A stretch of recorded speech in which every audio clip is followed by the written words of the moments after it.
Sejam todos e todas muito bem-vindos, muito bem-vindas à nossa live portal. E hoje a gente vai falar sobre o eu fragmentado. Por que você não é quem você pensa ser? Você acha aí que é de um jeito, né? Que as coisas na sua vida são de um jeito X, Y, Z, você fica lá, ah, não, é desse jeito, eu sou assim. Só que aí chega uma determinada situação que quando você vê, você faz completamente diferente daquilo que você acreditava que era o que você faria. E aí você não se reconhece fazendo aquilo. Por que isso acontece? Você já parou para pensar? Olá, sejam todos e todas muito bem-vindos, muito bem-vindas. Oi Gabo, oi Bel, oi Madi, oi Kelly, oi Rafa, oi Angelina, oi Zal, oi gente, oi. É muito bom ter vocês aqui de novo. E assim, a nossa live portal ela tem uma tradição, né? Então, em toda live portal, a gente tá aqui, ó, sempre com o nosso caderninho. O meu caderninho até da Arquetipia Pessoal. E até o pessoal da Arquetipia aí. Quem é da Arquetipia, coloca a hashtag Arquetipia pra eu ver. Bel da Arquetipia 2. Quem mais que tá aí? Olá! Vocês estão vendo e me ouvindo bem, gente? Como é que tá? Vocês estão vendo e me ouvindo? Direitinho? Ah, obrigada! Catita, você está muito linda. Obrigada. É autoconhecimento que faz isso. Bom dia, bom dia. Oi, Marcela. Então, na nossa live portal, a gente tem sempre, ó, o nosso hashtag caderninho para poder ajudar a gente nas nossas descobertas, né? O caderninho ajuda você a poder registrar os insights que você está tendo enquanto eu vou falando aqui, né? Enquanto a gente vai conversando. Oi, Catita, te conheci no Vida Veda. Oi, coisa boa, Angelina, seja bem-vinda. Gente, coloca aí pra mim. Quem que tá aqui pela primeira vez? Coloca um hashtag novato aí pra eu saber. Pra eu dar as boas-vindas.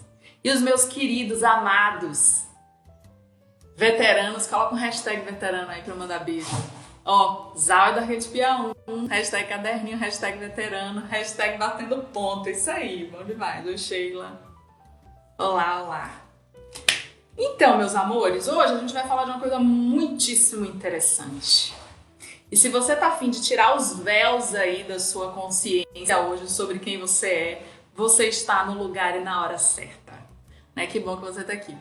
Oi, Cássia, novata, seja bem-vinda. Oi, Mirella do Arquetipia 1, seja bem-vinda. Oi, Suzane. Gabo, batendo ponto. Oi, Poliana, novata, seja bem-vinda. Oi, Tata. Bom dia. Coisa boa, muita gente veio do Vida Veda, né? O trabalho do Matheus é maravilhoso, adoro o trabalho dele. Olha lá, de Porto Alegre. Gente, qual cidade que vocês são? Coloca aí a cidade pra eu saber também. Eu sei que tem live que tem gente de um monte de lugar do mundo. Oi, tô aqui pela primeira vez. Oi, Marcela, bem-vinda. Oi, Isleal Vieira, seja bem-vindo. Oi, Cidinha. Oi, Felipe. Oi, Val. Oi, Robeilton. Olá, veio do Vida Veda, novato, seja bem-vindo. Oi, Fernanda. Ó, de São Paulo, coisa boa. Porto Alegre, São Paulo. Oi, Marta. Muita gente de Porto Alegre, hein? Oi, Diane. Volta Redonda, Rio de Janeiro. Bauru, São Paulo. Uau! Fernanda Novata, seja bem-vinda. Sejam bem-vindos, bem-vindas. Então, meus amores, aqui a gente costuma usar... Oi, Cidinha, um beijo, Flor. Suzane Olinda. Corinto, Minas Gerais, Rio de Janeiro. Ai, que delícia. Também te conheci pelo Vida Veda, São Paulo. Oi, oi, oi. Olha lá o pessoal vindo do Vida Veda. Vou agradecer pro Matheus depois. Obrigada, gente. Gratidão por vocês estarem aqui. Então, na nossa live portal, é importante que vocês tenham um caderninho aí para anotar. Por quê? O nosso caderninho é aquele espaço que, à medida que você vai tendo aí os insights, né, sobre alguma ficha que cai, alguma ideia que você percebe, poxa, eu faço assim, eu já fiz as coisas desse jeito na minha vida, é importante que você anote.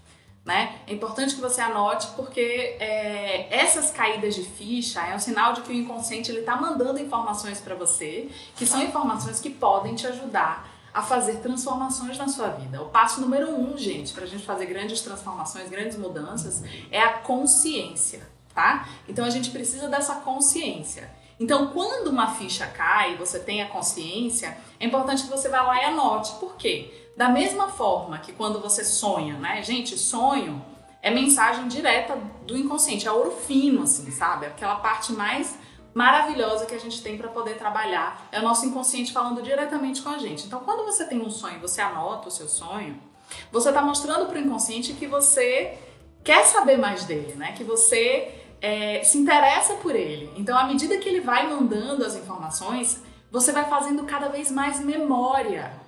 E quando você vai fazendo mais memória, você pode levar esses sonhos, por exemplo, para sua psicoterapia. Você pode levar, né, os insights que você tem aqui nas lives para sua psicoterapia, para sua meditação. Você pode consultar o seu caderninho várias vezes, porque esse é um exercício de autoconhecimento, tá? Então, olá, Rio de Janeiro, Guarapari. Virei sua fã depois da live do Vida Veda. Obrigada, Dori. Seja bem-vinda. Gente, muita gente maravilhosa. Oi, Elisa. A live com o Matheus foi incrível. Obrigada. Oi, Lilian. Oi, Juliana. Oi, Jamile. Maravilhoso. Então, vamos lá. O que eu preparei hoje para vocês? Então, se você não tá com seu caderninho ainda, vai lá buscar. Traz também, ó, uma aguinha para você. Porque se alguma coisa ficar presa assim, ó, na garganta, você já toma uma água, né? Para já ajudar a descer. Tá? Então vamos lá. Oi, Eliane, oi, Thaís. Então, gente, vamos lá, ó. O que eu quero trazer para vocês aqui hoje?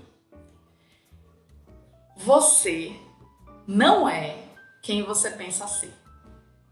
Aquela pessoa, quando alguém chega e pergunta para você, mas e aí, quem é você? Né? E isso é uma das perguntas mais clássicas da filosofia. Né? A ideia de que o homem ele para perguntar quem sou eu? Quem sou eu? Né? E aí você vê, por que existe uma modalidade chamada autoconhecimento?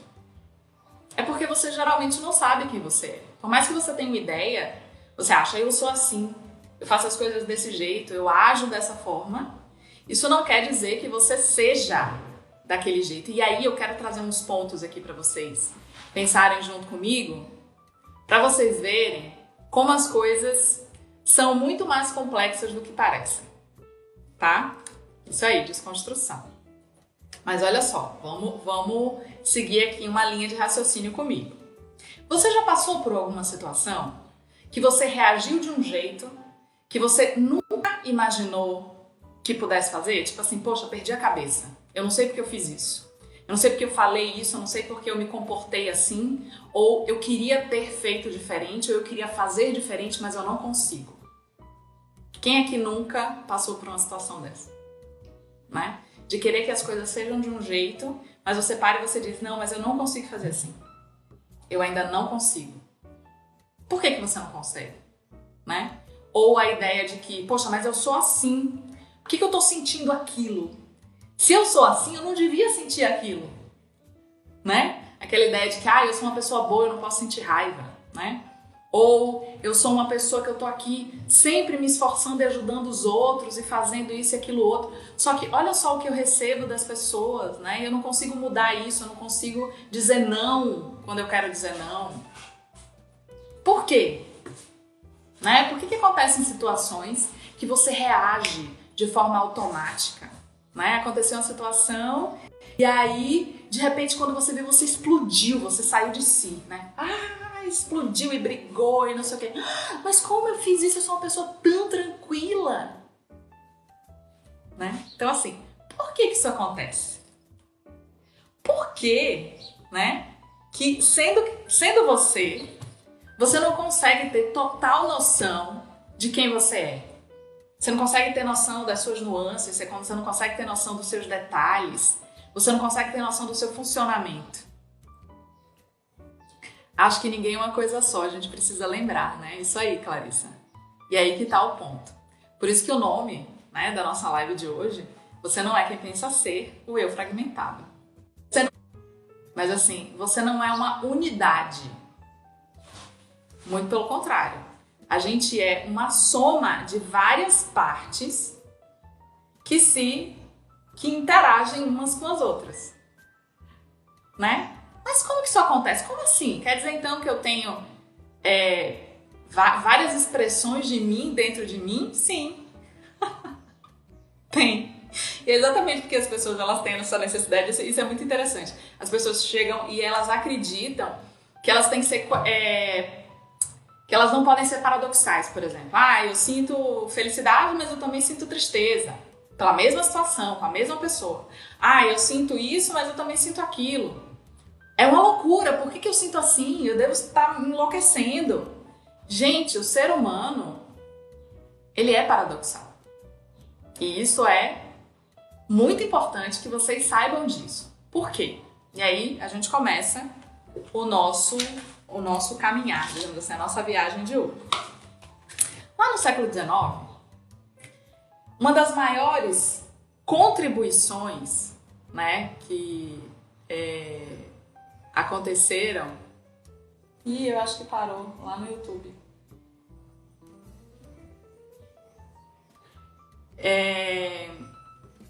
Uma das coisas que mais contribuiu, né, que hoje é uma marca pra gente, foi uma grande descoberta, digamos assim, foi quando o Freud, ele percebeu a existência do inconsciente. Até então, antes do Freud, ninguém sabia que inconsciente existia. Então as pessoas elas olhavam para aquilo, né, e não tinham muito um entendimento de como que era o funcionamento da psique. Né? As pessoas, né, e é interessante porque na época do Freud, uma das coisas mais marcantes eram os sintomas físicos de questões emocionais, né? Tanto que ele relata com muitos detalhes a questão das histéricas, né? Mulheres que ficavam cegas, mulheres que acabavam tendo gatinho. Ai, gente, aqui tem 4. Eles estão por aí.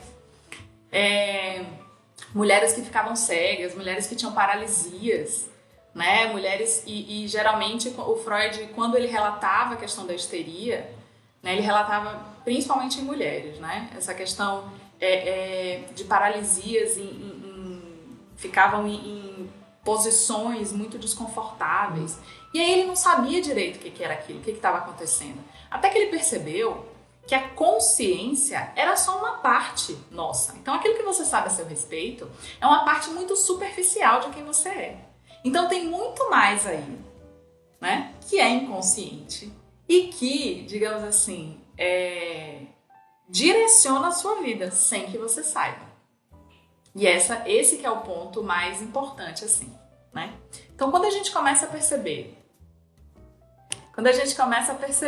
né, que a gente não é só a consciência, que tem muito mais por trás, e é por isso que o autoconhecimento ele é tão necessário, para você entender, por exemplo, como que você funciona, como que as suas emoções direcionam a sua vida, né? Como que os seus pensamentos, eles vão determinar como que você se comporta na vida, como que você lida com as situações. Porque, por exemplo, uma pessoa que vai tentar dormir, né? E ela não consegue dormir, porque ela fica ali com 1 milhão de pensamentos, sem deixar que ela descanse. Tem pessoas que querem parar isso e não conseguem. Então, por que você não consegue fazer isso? Né? O que impulsiona você, que vai para além da sua vontade e que faz com que você haja numa situação de um jeito diferente daquele que você gostaria de agir ou daquele que você acredita que deveria agir? Né? Então, uma situação, por exemplo, com um filho, uma pessoa que você gosta, e aí você perde a paciência e você explode, você briga, né? Você desconta aquilo que você estava sentindo numa pessoa que você ama, por exemplo. Então, o que acontece para ser assim? E aí que tá. Quando a gente fala do nosso inconsciente, o nosso inconsciente é assim, 95% de tudo aquilo que a gente é. Então, se a gente para pensar que só 5% é consciente, vamos deixar assim, essa divisão, gente, é uma divisão didática, só para vocês entenderem a grandiosidade da influência do inconsciente nas nossas vidas, tá? Então, assim, quando a gente fala do consciente, imagina que o inconsciente imagina um círculo, né? Um círculo. Então, imagina que a bordinha do círculo, bem fininha, ao redor desse círculo, é a consciência, tá? Então, um círculo grande, a bordinha desse círculo todo é a consciência. Flutuando nessa bordinha, uma hostiazinha fininha, a gente tem o ego, tá? O que é o ego? O ego é aquela estrutura, digamos assim, vamos botar bem entre aspas essa ideia de estrutura, tá? Mas assim, é o gestor da nossa consciência. Então, para que você se relacione com pessoas, para que você admita uma identidade, né? Você saber o seu nome, saber, né, que você é filho de fulano e filha de Beltrano, você precisa ter uma identidade que é, digamos assim, organizada pelo ego. E aí não existe isso. Olha, Lara, seja bem-vinda, lá de Portugal, coisa boa. Muito bom. Oi, gente, oi.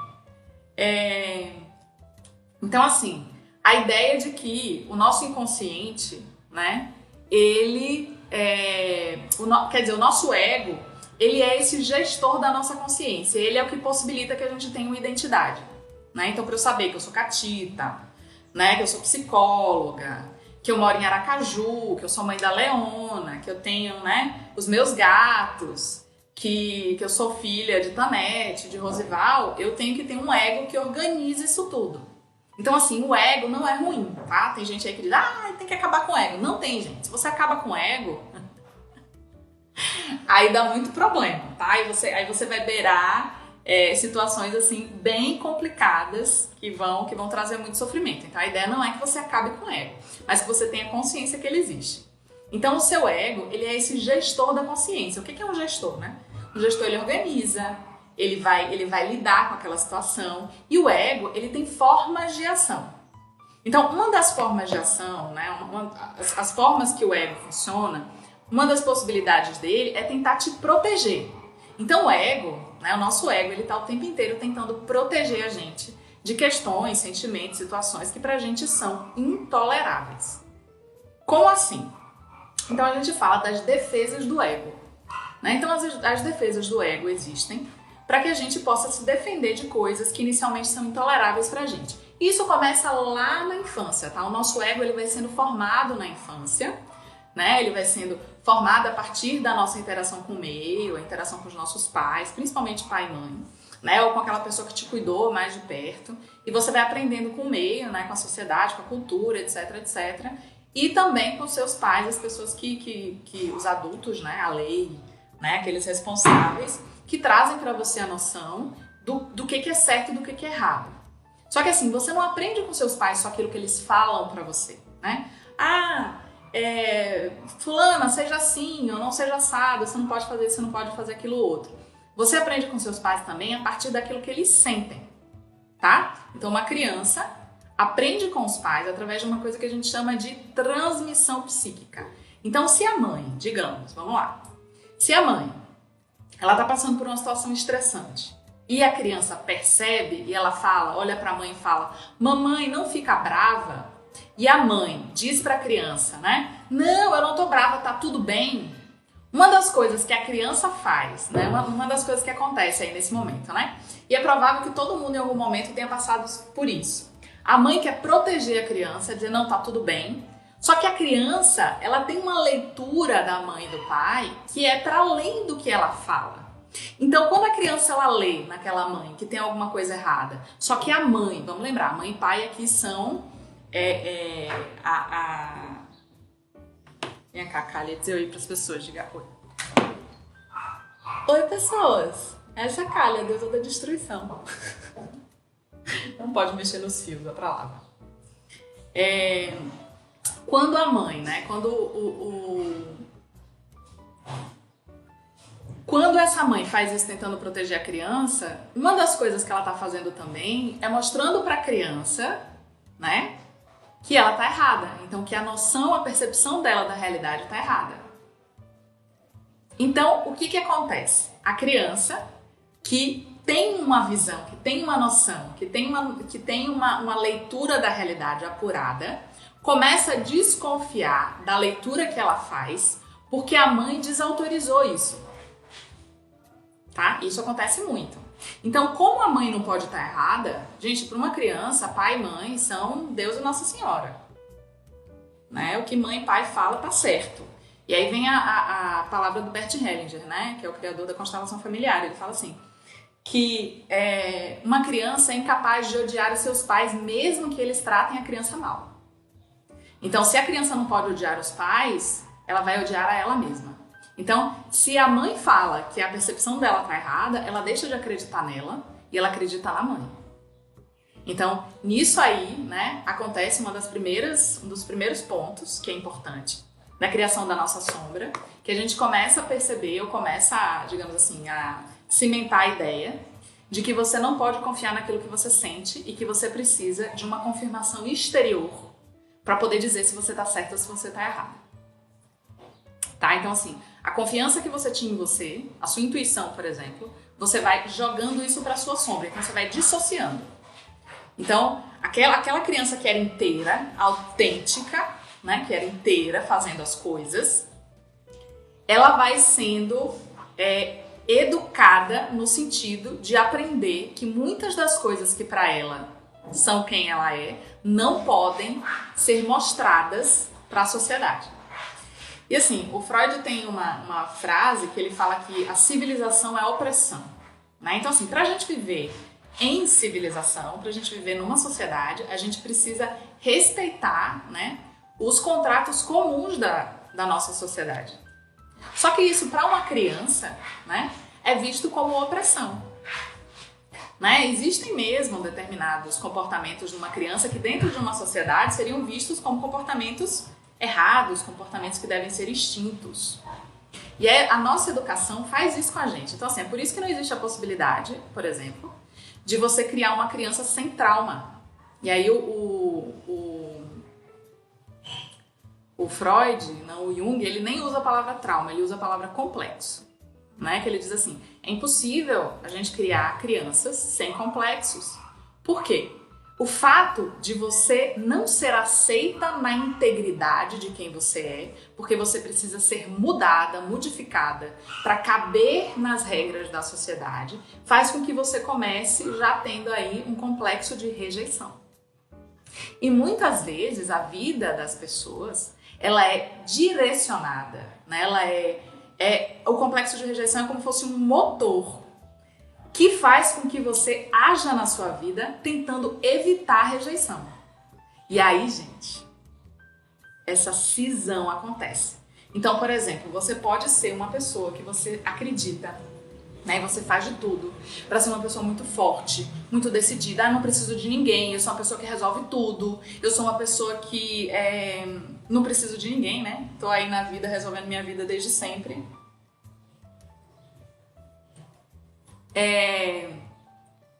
Só que o fato de você estar nesse lugar, e é muito bom quando a gente começa a terapia, né, e vai vendo esse funcionamento, porque esse lugar, gente, a heroína, o papel da heroína, o papel do herói, da heroína, não preciso de ninguém, eu sou muito forte, eu sou muito, né, independente, tem um background, ou seja, lá atrás, esconde, lá dentro, uma vítima, tá? Esconde uma vítima.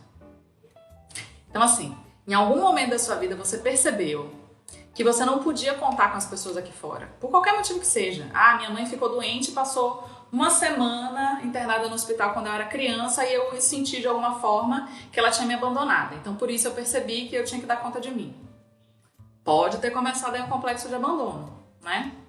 Porque, gente, o que é complexo? Complexo é um núcleo duro de emoções que fica lá dentro do seu inconsciente, tá? E ele acontece exatamente quando você passa por uma situação marcante. Você pode ter complexos positivos e negativos, vamos botar aí bem entre aspas, mas assim, geralmente são situações marcantes na sua vida.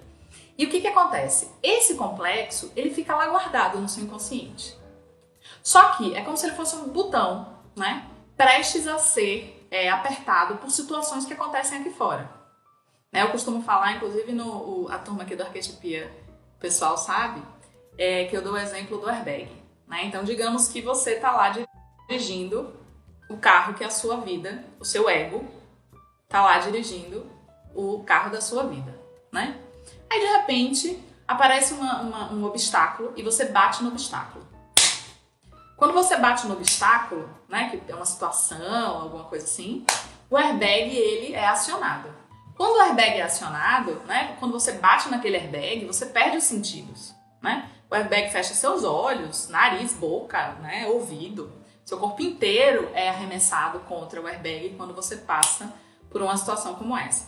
E nesse momento que o ego ele perde a consciência, é quando o seu arquétipo pessoal vai assumir. E aí, gente, o que é um arquétipo pessoal? Um arquétipo pessoal é uma manifestação sua que provavelmente tem a ver com um comportamento repetitivo que você criou como resposta a essa situação traumática que você viveu em algum momento da sua vida. Então, digamos que a criança passou por essa situação de ver, por exemplo, o irmão mais novo nascer. Ai, meu irmão mais novo nasceu, agora minha mãe não me ama mais do jeito que ela me amava antes. Então, a sensação de perda. Não precisa passar por um trauma, digamos, o pai morreu cedo, viu a mãe apanhar do pai, pra ter um complexo, tá, gente? O complexo, ele vem da vivência da criança com aquela realidade, que para ela, né, muitas vezes, pela criança não ter ainda possibilidade de elaboração da realidade, né, ela não tem, ela só vai começar a elaborar lá nos 12 anos de idade, ela encara aquela experiência ali como uma experiência traumática. Que é a ideia, por exemplo, de que meu irmão nasceu, então minha mãe não me ama mais. Então a ideia de que existe aí um abandono, uma rejeição. Mesmo que a mãe não queira abandonar e rejeitar o filho, tá? Falta de confiança enquanto crianças, adultos inseguros com baixa autoestima, não é isso? Sim. Exatamente. A insegurança está ligada diretamente à não legitimação dos sentimentos, né? Que é isso, você não confia naquilo que você sente, então como é que você vai se manter na vida, né? O superego nos impõe essas regras, gerando esse mal-estar. Aquilo de falar engole o choro. Sim, exatamente. Irmão mais novo nascer, né? Você vê como é isso? Isso aí. Essa ideia do irmão mais novo que nasceu, da mãe que de repente ficou doente e teve que passar, né, um tempo longe, isso faz com que você se sinta abandonado. Então, assim, não é necessariamente a vontade do pai ou da mãe que a pessoa, ela seja ou se sinta assim. Não é que a mãe e o pai abandonaram ou rejeitaram aquela pessoa, mas ela pode ter sentido isso, e isso vai fazer um complexo, tá? A maioria das pessoas, gente, aqui na nossa sociedade, nesse mundo aqui, tem complexo de rejeição e tem complexo de abandono, tá? A grande maioria. Então, assim, quando você tem, né, um complexo de rejeição, por exemplo, e você passa por uma situação que pode... Eita, que hoje os meninos estão inspirados. Que pode, aí, de alguma forma, né, te relembrar isso, te fazer sentir rejeitada. Então, é como se esse complexo ele fosse ativado, né? Você bateu o airbag e assume um arquétipo pessoal. Então, que arquétipo pessoal é esse? O arquétipo pessoal é uma expressão sua que você teve que criar para lidar com aquela situação. Então, você olha para aquilo, né? As pessoas de repente, digamos, os seus amigos marcaram de sair, só que não te convidaram, né? Vai ter uma reunião online aqui que a gente vamos fazer uma confraria de vinhos. E aí esqueceram, por qualquer motivo que seja, de te chamar. E aí quando você fica sabendo, você fica arrasado. Você fica, poxa, ninguém gosta de mim, ninguém me ama, ninguém me quer. Ou então aquela coisa, caramba, não é possível, eles não me chamaram, como é que eles fizeram isso? Aí instantaneamente, bateu, né? Bateu o medo da rejeição, bateu aquela sensação de que, poxa, eu tô sendo rejeitada de novo. Assume um arquétipo pessoal. Quem pode ser esse arquétipo pessoal? Pode ser aquela pessoa muito forte, tipo, eu não ligo pra nada. Tô nem aí. Eu também não vou querer mais sair com eles, entendeu? Deixa eles lá, eles não querem saber, então eu também não quero mais saber. Então sai daquela pessoa que, tipo, eu não sinto nada. Isso é um arquétipo pessoal que assumiu, né? Ou de repente aquela pessoa que fica com raiva, que vai brigar, vai tirar satisfação, né? Porque é uma forma de tentar reagir àquele sentimento de rejeição que tá experienciando ali naquele momento, né?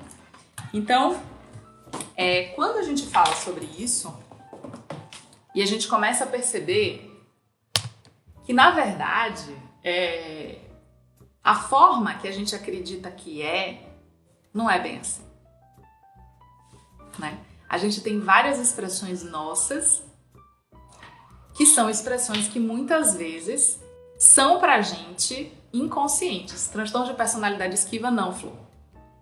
Não, esse é o funcionamento normal. Normal, que vai falar o quê? Da forma como você construiu uma estratégia de proteção para continuar lidando com coisas que para você são intoleráveis. Então você monta, né, você cria um arquétipo pessoal. E esse arquétipo pessoal, ele vai funcionando, é como se fosse um programa que começa a rodar. E ele é inconsciente, incontrolável e automático.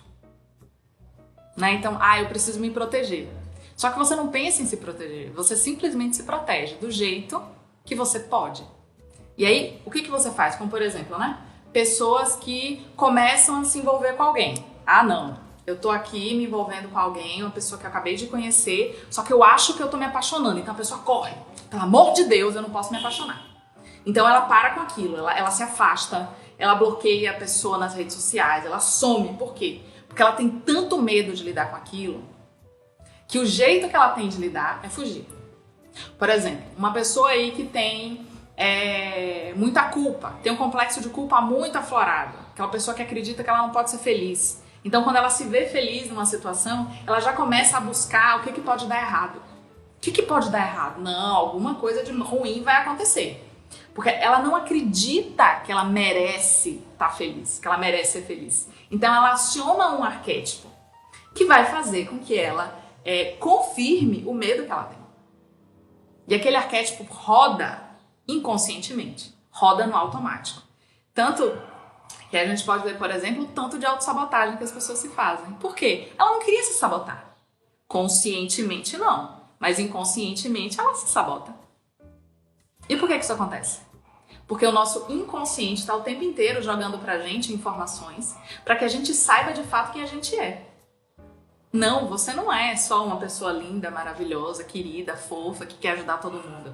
Você tem um outro lado também. E esse outro lado, ele quer ser integrado à sua consciência. Na ideia da sombra. A sombra também é construída junto com o ego. Para você construir o seu ego, você está construindo sua sombra junto. Então, a sombra, que é é o gestor do nosso inconsciente, né? Se o ego é o gestor da consciência, a sombra é a gestora do inconsciente. A sombra, né? É para onde você joga tudo aquilo que para você é intolerável. Tudo aquilo que você não admite em você. Tudo aquilo que você não gosta em você. Tudo aquilo que te disseram em algum momento que você não poderia ser, ou que você não poderia fazer. Né? Então, você não pode ser egoísta. Então, aquele egoísmo você joga na sombra. Você não pode ser invejosa. A inveja você vai lá e joga na sombra. Né? Então, assim, isso não quer dizer que você deixe de ser assim, porque o ser humano sente absolutamente tudo. Tá? O ser humano sente tudo. Ele tem todos os sentimentos e todas as emoções. Eu não sinto raiva. Sente. Se você não sente conscientemente, você vai sentir pra dentro e você vai criar vários sintomas, exatamente porque você tá reprimindo essa raiva. Mas eu não sinto culpa. Peraí, então a gente vai ver onde é que estão suas autossabotagens, onde é que estão seus não merecimentos, porque provavelmente nesses lugares que sua culpa também está. Então, assim, ter noção de que todos nós somos tudo e que a gente tem uma totalidade. Existe uma totalidade no ser humano que precisa ser observada. E qual que é o movimento da nossa psique? O movimento da nossa psique é sempre buscar a totalidade. Então, o tempo inteiro, ela vai ficar jogando para você situações. Que são situações que inicialmente são inconscientes para você e que, por conta das defesas do ego, você vai enxergar essas coisas nas outras pessoas. Tá? Tanto que uma dessas defesas do ego é a projeção. O que é um projetor, gente? Olha o projetor no cinema, né? Tem um projetor lá atrás, só que a imagem é projetada lá na frente. Não é isso que acontece? A imagem é da parede? É da tela? Não, a imagem é do projetor. Então, o que é uma projeção? Eu tenho aqui raiva. Ou eu tenho, eu sou intolerante. Intolerante? É isso mesmo a palavra, né? Eu sou uma pessoa que não tolera a diferença. Só que eu olho isso e vejo nas outras pessoas. Meu Deus, olha só como ele não respeita a diferença, como ele é desse jeito, tal, como ele é essa pessoa assim, assim, assim, assado. O fato de você enxergar isso no outro mostra como aquilo é seu. Eu não posso ver no outro aquilo que eu não tenho. Se você não tem do lado positivo da coisa sendo daquele jeito, você vai ter do outro lado. Por exemplo, imagine que você vê uma situação, né, onde uma pessoa está passando por uma injustiça, né, um filme, alguma coisa.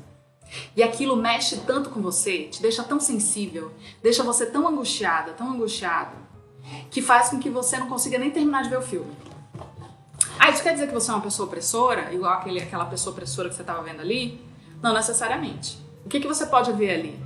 Que de repente você passou por uma situação de opressão, que tirou tanto o seu prumo, que fez com que você se identificasse diretamente com o sentimento daquela pessoa do filme.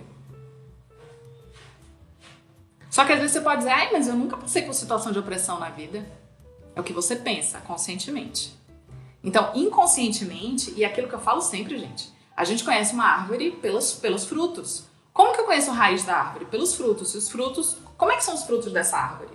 São viçosos? Qual a cor? Qual a textura? Então, que solo é esse? Que raízes são essas que essa árvore ela mantém? Então, quando eu vejo as situações que você enfrenta na sua vida, eu sou sempre rejeitada, ninguém gosta de mim, eu não consigo fazer amigos, né? Eu não consigo ficar feliz, porque se eu fico feliz, eu acho que tudo vai dar errado. Eu vou procurar sua culpa. Eu vou procurar o seu complexo de rejeição. Porque é isso que você me diz quando você fala essas coisas. Catita, quando tem um momento de felicidade, alegria, fico com medo do dia seguinte, pois na maioria das vezes acontece algo ruim. É autossabotagem? Sim. É uma autossabotagem baseada na culpa, Diane. Né? Baseada na culpa. Que culpa é essa que você não merece ser feliz? Quando você tá feliz, por que você não experiencia a felicidade? Por que você precisa o tempo inteiro ficar buscando o que vai dar errado? Né? Alguma coisa vai dar errado. O que vai dar errado? Às vezes a gente até cria a situação para que aquilo dê errado. Né? Eu lembro de um filme que eu assisti uma vez, de uma moça, que ela tinha um péssimo relacionamento com o pai, né? Tinha um complexo de rejeição fortíssimo, e que ela começou a se relacionar com um rapaz, que ela gostava muito. Só que o fato dela estar feliz, dela estar bem, fazia com que ela duvidasse daquilo. Então ela tinha tanto medo do rapaz ir embora, dela ficar sozinha, de ser abandonada de novo, que ela traiu o rapaz assim várias vezes. Parece discrepante, né? Parece estranho. Só que assim, era uma forma dela, se vingar daquela situação antes que ela acontecesse e se precaver do caso do cara ir embora. Só que o que ela estava fazendo era afastando o cara dela. Vocês entendem? Quando a gente tem um complexo de culpa muito, muito arraigado, a gente age para ser punido. Então assim, eu não posso ser feliz. Porque eu não sou uma pessoa boa, porque eu não fiz o que os meus pais esperaram de mim, porque eu não satisfiz as expectativas, né, daquelas pessoas que me amavam. Então eu preciso sofrer. Então se alguém me trata mal, eu mereci. E eu fico ali, eu não vou embora. Eu não levanto e vou embora porque aquilo é inadmissível. É inadmissível alguém me tratar mal. Não, eu fico lá, porque eu acredito que eu mereço. Vocês entendem? E vocês entendem que isso não é consciente? Por que uma pessoa, num relacionamento abusivo, ela continua, que ela apanha, sabe? Que ela é maltratada psicologicamente, fisicamente, ela fica lá. Porque existe, gente, e isso é que é a questão. Por que você não é quem você pensa ser? Porque se você tivesse só na sua consciência, você já teria ido embora, porque você olha para aquilo e você diz assim, não, isso não é possível. E o que segura você? O que segura você é aquilo que você acredita no seu inconsciente. E aí que tá. Aquilo que a gente não sabe sobre a gente nos domina. O que você não sabe sobre você determina a sua vida. E aí, deixa eu ver aqui, tem muitas coisas escritas. Deixa eu ver. Sinto isso muito quando eu tô feliz. Pois é, tem que olhar isso aí, viu, Lourdes? Sinto culpa. Eu, quando assisto novela e vejo uma pessoa fazendo maldade, com outra sorrindo de prazer no mal que tá fazendo com a cara debochada, sorridente, eu fico mal. Pois é. Educação judaica cristã ajuda na culpa, com certeza, com certeza. O que fazer para curar esse complexo de abandono ou rejeição? Sônia, olha, eu tenho 2 lives aqui, né, no IGTV falando, olha, sobre rejeição eu tenho 2 lives aqui no IGTV, você pode ver depois. E tem uma sobre complexo de abandono também, mas o que é importante saber? O primeiro passo pra gente cuidar, né, porque, gente, quando a gente fala do nosso inconsciente, a cura é uma palavra muito definitiva, digamos assim, né? E a ideia não é essa. A gente vai estar o tempo inteiro lidando com essas situações. Mas assim, pra gente lidar com elas, a gente tem que ter consciência de que tem. Vocês entendem? Então assim, se você tem um complexo de rejeição, e geralmente quando a pessoa vem pra psicoterapia, a gente vai descobrir isso, né? A gente vai ver, olha só, um complexo de rejeição, um complexo de injustiça, um complexo de culpa, um complexo de abandono. E, gente, os complexos, eles não se excluem, tá? Você não tem um só, você tem vários. E assim, saber que eles existem faz com que a gente possa lidar com eles. Faz com que a gente possa transformá-los, suavizá-los. Tanto que o Jung fala que a gente não tem os complexos que nos têm. Né? Isso é muito forte. Né? O complexo, ele comanda a sua vida, principalmente porque ele é inconsciente. Quando você traz ele para a consciência, é como se você pudesse perceber, eu tô reagindo assim porque eu tô morrendo de medo de ser rejeitada. Então, peraí, eu posso fazer diferente. Como que eu vou fazer diferente? Quando a gente tem consciência do complexo, a gente começa a poder escolher a nossa vida. Vocês entendem o poder que isso tem? Antes, a gente vive a vida de forma inconsciente. Você simplesmente vai sendo levada pela maré. Sabe? Você vai reagindo às coisas. Você vai agindo de acordo com seus... com a defesa do ego, tentando se preservar de uma situação que você reage à primeira situação que causou complexo. Você não está vivendo o presente. Né? Então, uma situação lembra aquilo que passou e você reage à situação de agora como se fosse a situação de antes. E pode nem ser isso. Só que como você sente como sendo daquela forma, você reage daquele jeito. Por isso que muitas vezes a gente tem reações exageradas às situações. Né? Quantas vezes aí de repente aconteceu uma coisa pequena e você explodiu que queria tocar fogo nas coisas? Por que isso acontece? Porque você não está reagindo à situação em si. Você está reagindo àquela primeira situação que causou o complexo que você tem hoje. Catita, sempre no dia do meu aniversário fico sensível demais, me estresso e por isso não gosto desse dia, porque sei que vai ser como sempre. Minha flor, observa como que é a história do seu aniversário na sua vida, assim. Como que era, né? Esse estresse vem de onde? Como que os seus pais lidavam com isso? Né? O que acontecia geralmente que fazia com que você se estressasse? Gente, fazer resgate histórico das situações é muito importante. Como é isso na sua família? Como que é aniversário na sua família? Né? E assim, quando a gente tem certeza que algo vai acontecer, e aí é que tá. Porque assim, o complexo ele vai moldando pra gente as lentes. O complexo é a lente através da qual a gente vê a realidade. Então assim, se eu acho que vai dar errado, eu tenho uma lente de que vai dar errado. Então se eu tô buscando algo que vai dar errado, a minha lente só vai me mostrar o que vai dar errado. Porque a lente ela tá programada para isso. O complexo ele é tipo uma programação, ele é tipo um programa que tá rodando em você. E que faz você ver as coisas só de uma forma. Então assim, quando você toma consciência de que você tá usando essas lentes, você pode, por exemplo, limpar essas lentes. E você pode se questionar, será que eu posso mudar de lente? E se eu fizer diferente? E é aí que a vida começa a mudar. Fui traída alguns anos atrás, terminei e depois de anos acabei voltando com a pessoa, achando que já estava bem, mas agora mesmo, depois de anos, isso ainda me perturba. Flor, verdade tomando conhecimento do mundo, é isso aí, Sônia. Essa questão da traição, tem uma live aqui sobre traição, tá? Eu acho que foi uma das lives mais assistidas que eu já fiz até hoje. Fui traída e agora? E que assim, quando a gente fala da traição, tudo aquilo que a gente experiencia na nossa vida aqui fora tem um começo, tem um início dentro de nós. Se existe aí, por exemplo, uma repetição de traição, né? E a traição, assim, é uma das feridas complicadas, a gente precisa ver como foi que você começou a se trair. Como é que as pessoas se traem, gente?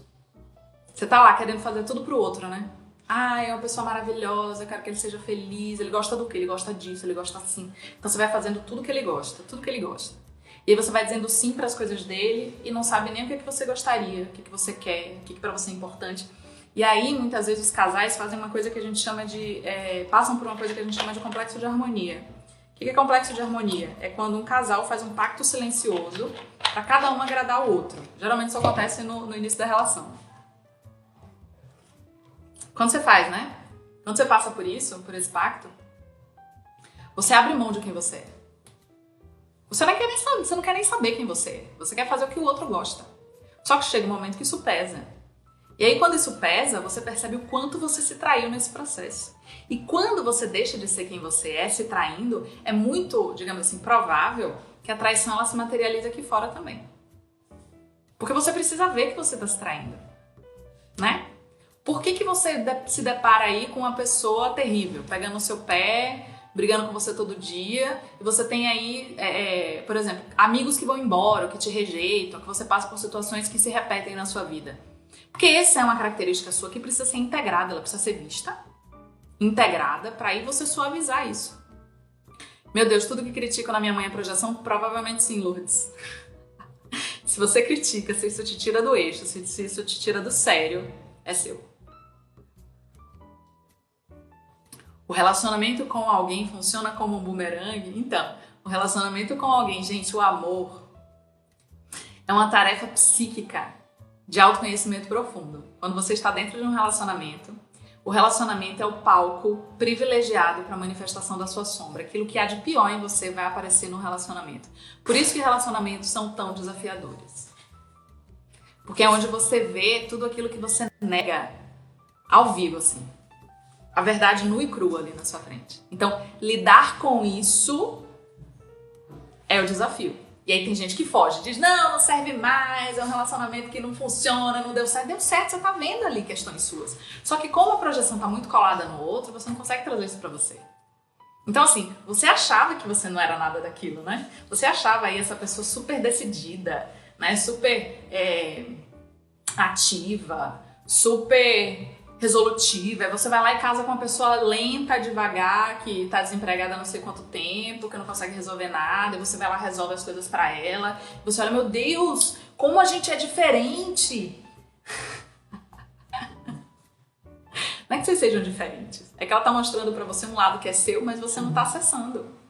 Enquanto, gente, o casal, né, e é fantástico falar sobre esse assunto, essa questão do eu fragmentado dentro do relacionamento, porque assim, geralmente a pessoa vai mostrar pra gente o nosso oposto, né? Se a gente tá polarizando, eu sou essa pessoa resolutiva, rápida, que resolve, que faça, não sei o que, né? E tem outra pessoa que é lenta, devagar, né? Que sente demais, que é muito... Vocês estão polarizando uma mesma energia, a energia é a mesma, só que cada um tá num ponto, tá num polo. E isso só acontece porque vocês polarizam. Quanto mais você puxa pra resolutividade, mais a pessoa puxa pra lentidão. E aí, qual que é a questão que você tem que olhar aí? É o outro que você tem que mudar? Não, mas ele tem que ser... Nanana. A gente nunca muda ninguém, gente. Mudar o outro é a maior ilusão que a gente tem na vida. A única pessoa que você pode mudar é você. O que você pode fazer? Vir pro centro. E você se mudar. Você fazer diferente. Ao invés de ser tão rápida, resolutiva, pegar responsabilidade de todo mundo, dá responsabilidade pra ele fazer. Não vai fazer. Deixa lá, é dele, ele que tem que fazer. Faz só o seu. Resolve só a sua parte. Deixa que ele... se acumula em dívida, que fica com roupa suja, que não coma nada, ele tem que se virar. Por que você tá fazendo o papel da mãe dele, né? Ou do pai dela? Ou da mãe dela, ou do pai dele, entendeu? Por que você tá nesse lugar? Essa é a grande questão, não é o que o outro faz. O que o outro faz é problema dele, agora a questão é o que você faz com isso. Né? E o que está falando de você? Ai, mas eu não aguento, eu fico vendo a casa desse jeito. Opa, por que você não aguenta? Por que você não sustenta? Conviver com alteridade, conviver com o outro é um desafio. E vai falar de você, tá? Essa necessidade de controle desesperada, que não consegue ver as coisas fora de lugar, né? Isso é importante. Sempre que tenho uma opinião diferente, eu desejo fazer algo para mim, sempre tem alguém que se levanta para me dizer tantas coisas contrárias e acabo que me sinto mal e até culpada da situação. Provavelmente dá, isso daí já é um padrão na sua vida, né? Então você é aquela pessoa que dá ouvidos aos outros mesmo e se incomoda muito com o que eles vão pensar daquilo que você gostaria de fazer. Então observa quanto que você bota de peso naquilo que os outros falam a seu respeito, né? E o valor que você, né, o valor que você dá para isso, o valor que você dá para sua própria vida. Porque sua vida só você vive. Então se você quer fazer as coisas, se você tem vontade, desejo de fazer algo para você, por que que aquilo que os outros falam a seu respeito pesa mais do que a vontade ou desejo ou valor que você dá para as coisas que você quer? Esse é o ponto. Onde é que está esse peso? Por que que eles pesam mais que você? Por que que você não merece? Aí que tá. E aí, gente, na psicoterapia, a gente encontra essa raiz.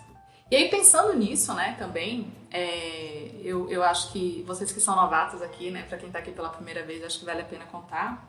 Em 2018, deixa eu só ver as outras perguntas. Então, as pessoas de quem eu me afasto, na verdade, é porque estou negando um pedaço meu? Depende. Tá? Depende. Você tem que ver aí quais pessoas são essas e por que você se afastou, né? Mas provavelmente, digamos, uma pessoa que me trata mal e aí eu me afastei. Tudo bem você se afastar da pessoa, a questão não é você se afastar ou não se afastar, mas observar, será que eu consigo me defender dessa pessoa? Será que eu sou uma pessoa que me defendo quando uma situação está acontecendo? São aquelas pessoas, por exemplo, que passam por situações, né, onde fulano tá sendo grosso. Só que ela, imagina, eu tenho que ser fofa, né? Aquela pessoa lá tá te azucrinando a vida. Você tá sentindo mal por causa dela, só que você tem que ser educada. Gente, não sejam fofas, não sejam queridas com pessoas que te tratam mal. Você tem todo o direito de se defender, né? Mandar a pessoa pro raio que o parta.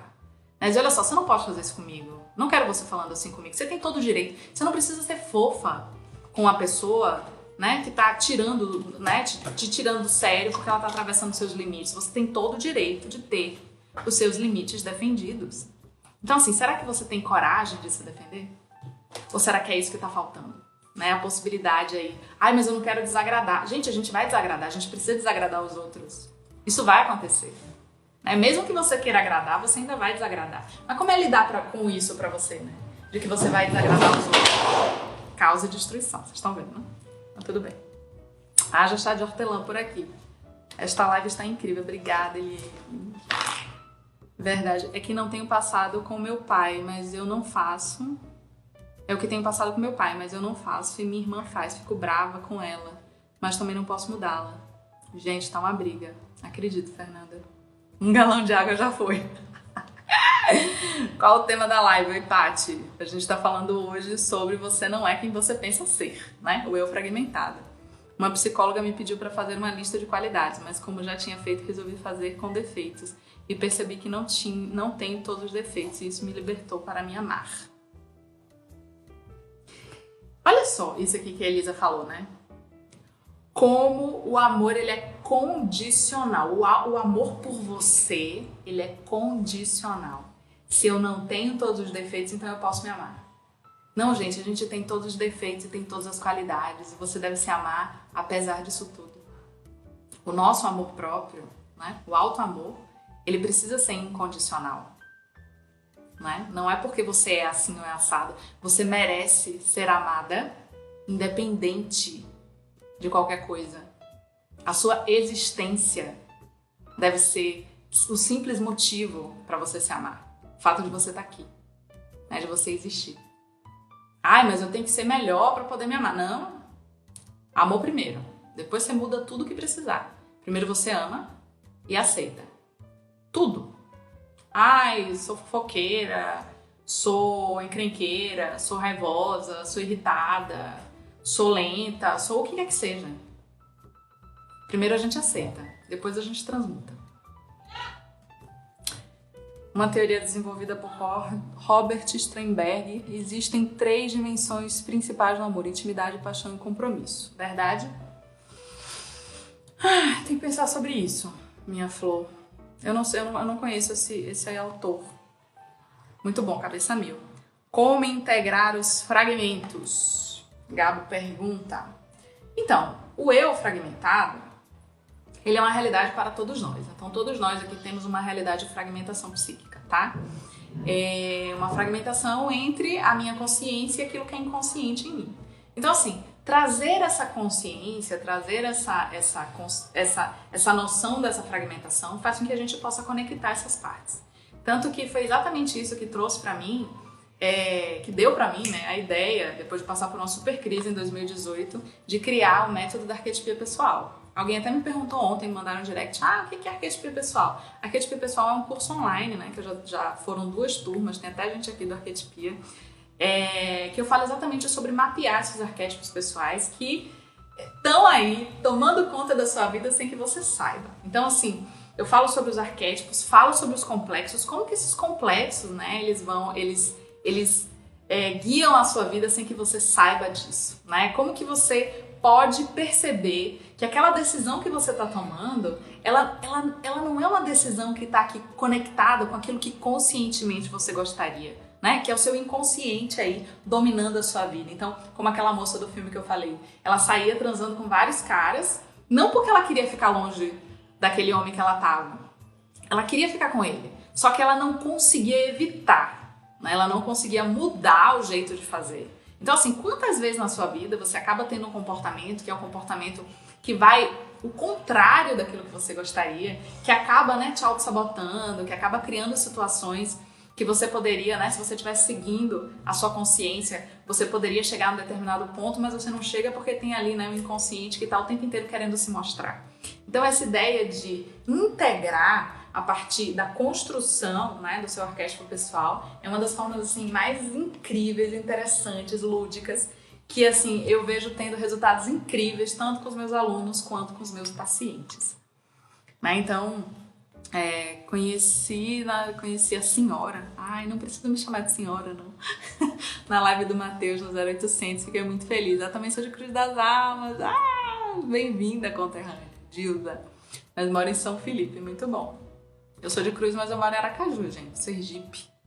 Que bonito, isso me emocionei. Essa é a minha meta, me amar exatamente como eu sou. Isso aí, Cássia.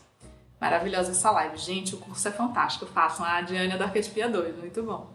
Agradecida, Catita, pela disponibilidade de ajudar a gente nesse amadurecimento emocional. Vários insights. Estou anotando desde que assisto suas lives e é incrível. Perceber as coisas no dia a dia. Axé. Gratidão, Cidinha. Muito obrigada. Então, assim, deixa eu ver se eu tenho mais alguma coisa pra falar. Então, gente, assim, esse mergulhar dentro, né, esse olhar dentro de você, perceber como você funciona e ter essa paciência, né, esse trabalho de ourives, diário, que você começa a observar quais são seus sentimentos, quais são seus pensamentos, como que seu corpo reage às situações da sua vida, né? E você começa a conectar isso tudo, as situações, os gatilhos, né? Aconteceu uma situação aqui que me fez sentir tão mal. Mal como? Eu fiquei me sentindo abandonada, solitária, né? Etc, etc. E aí, assim, por que que isso aconteceu nessa situação? E aí, quando você começa a ter consciência de qual foi o complexo que ativou aquele arquétipo, que arquétipo é esse, né? Que arquétipo pessoal, e é muito legal porque a gente constrói o arquétipo pessoal, né? A gente dá nome, dá cara. Como que é o seu arquétipo pessoal? Você pode imaginar, construir aí esse símbolo, né? Esse símbolo lúdico, digamos assim, para que você personifique esse arquétipo pessoal e possa conversar com ele. O que ele quer te dizer? Ele quer te proteger de alguma coisa? Né? Aquela ideia daquela criança que não pode contar com ninguém, aquela sensação de abandono. Só que assim, agora você já cresceu. Será que não está na hora de você abraçar essa criança interior e dizer para ela que agora sim você vai cuidar dela? Né? Você vai cuidar dela. Né? Que ela nunca mais vai ser abandonada. Que ela nunca mais vai precisar se sentir sozinha porque você está ali por ela. Então, assim, essas conversas profundas com os nossos arquétipos, tanto os universais, né? Porque tem uma diferença aí, arquétipos universais e arquétipos pessoais, que faz com que você possa ir trabalhando de forma consciente aspectos que são inconscientes e que a gente pode ir integrando isso tudo. Porque você precisa, por exemplo, ter consciência da sua sombra e saber que ela existe, que ela nunca vai sumir. Então, na sua sombra, você tem muitos tesouros. Como você reage a isso? Como que você cuida disso? Você ignora? Se você fica ignorando a sua sombra, ela vai querer, ela volta. E ela vai abrir o seu inconsciente, né? Com o pé na porta. Com autossabotagem, com uma doença séria, né? Uma somatização importante, né, com um perfeccionismo, né? Ela vai voltar com uma autossabotagem, uma procrastinação. O que é isso? A sombra com o pé na porta, dizendo, opa, você não quer olhar pra mim não? Então peraí que eu vou fazer você lidar comigo de outro jeito. E aí quando você não lida com isso necessariamente nas coisas da sua vida, e a gente lida, você vai lidar com a sua sombra projetada nas outras pessoas. Então a culpa é do governo, a culpa é do vizinho, é do chefe, é do marido que não presta, porque se o marido fosse diferente, meu Deus, minha vida seria outra. Se a esposa fosse diferente, meu Deus, minha vida seria melhor, porque meu filho não me obedece. Opa! Gente, o problema, a solução para qualquer tipo de conflito nunca está fora de você. Não. O outro, ele é uma forma para que você veja. O outro torna isso consciente. Os outros são nossos grandes mestres. As situações aqui fora são mestres, que mostram pra gente que a gente tem que curar dentro. A gente não muda ninguém. A grande mudança é a aceitação das coisas do jeito que elas são. Quando você aceita, você começa também a agir a partir da realidade para mudar o que você precisa mudar. Antes dessa consciência, você não muda nada. Né? Você fica como se fosse numa roda de hamster. Quarentena mais desemprego me permitiu descobrir vários caminhos que a minha mente faz automaticamente. Fiquei pasma com as conexões. Isso aí, Elisa. Muito importante. Eu também te vi no Mateus, no 0800. Quero saber mais sobre este curso. Estou querendo decidir e me acolher com a minha real essência. Me sinto roubada do meu eu. É isso aí, Rei. Porto. Gratidão por compartilhar os seus conhecimentos e despertar essa minha busca. Preciso cuidar de mim. Sombra miserável não é miserável, ela é muito necessária. A sombra é detentora de grande parte dos nossos tesouros. Ela precisa ser abraçada. Quanto mais você repele a sua sombra, mais ela vai te dar rasteira. Então é importante que você abrace essa sombra. Esse pedaço seu que você não gostaria de ter, mas que é seu. Tudo em nós precisa ser reconhecido e a nossa psique, ela caminha para a totalidade. E isso acontece através da exposição da sombra, tá? A culpa é minha, eu coloco em quem eu quiser. Você e Homer Simpson. Mas é isso. Então, gente, para quem quer saber mais sobre esse curso, né? E assim, eu tô preparando uma imersão maravilhosa para vocês de 10 dias. E o link para inscrição, né, dessa imersão, que é o Jardim das Emoções, tá na bio. E você já pode sair daqui da live e já clicar lá e se inscrever, porque dia 26 de março eu vou começar essa imersão. Vão ser 10 dias de 10 aulas ao vivo pra gente entrar mais em contato com as nossas emoções, identificar as emoções e perceber como que os nossos sentimentos e emoções estão guiando a nossa vida sem que a gente tenha consciência disso, tá? Vai ser maravilhoso, vai ser incrível. E aí vocês já podem, né, tanto se inscrever quanto chamar os amigos queridos também, para que eles já comecem a se inscrever para dia 26 a gente começar com todo gás. São 10 aulas ao vivo, hein? E aulas assim, eu falo bastante, vocês sabem. Pelo menos 1 hora de aula por dia, tá certo? Gratidão, Sil querida. Ouvimos tantas falas dizendo que a ansiedade é ruim, hoje vejo a ansiedade de forma a me impulsionar. A ansiedade ela precisa ser vista, né? Porque a ansiedade é uma forma de você não deixar o seu inconsciente entrar em contato com a sua consciência. De que você está tentando se proteger? Né? A ansiedade fala de uma ameaça. Tem 2 lives aqui também sobre ansiedade, gente. Viu? Muito bom. Mas é isso, meus amores. Gratidão infinita. Como é que vocês estão? Vocês têm alguma dúvida? Alguma questão? Para perguntar?